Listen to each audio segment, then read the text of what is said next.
There are several features, but I'll highlight only two of them. The rest will be shared to you. First is, this will help companies to directly list their securities in foreign jurisdictions.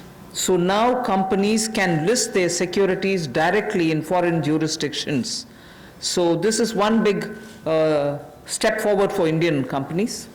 And then second, listings of non-convertible debentures on stock exchange will not be regarded as those companies as listed companies. So if companies were to just put their non-convertible debentures in the stock exchange, it doesn't mean that they become listed companies.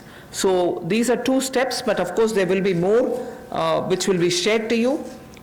You will be able to get the further details on it. For want of time, I don't want to spend more time on it.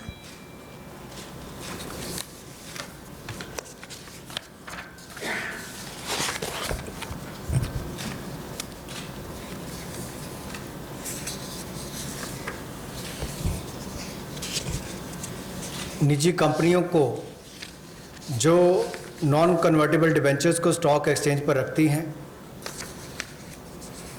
उनको listed कंपनियों के रूप में नहीं माना जाएगा, लेकिन भारतीय कंपनियों को, इंडियन पब्लिक कंपनीज को ये अधिकार दिया जाएगा कि वो जायज़ विदेशी अधिकार क्षेत्र में अब पब्लिक कंपनीज को डायरेक्टली लिस्ट करवा सकती हैं, सिक्योरिटीज़ को डायरेक्टली लिस्ट करवा सकती हैं, उसकी अनुमति उनको दी जाएगी। The next one relates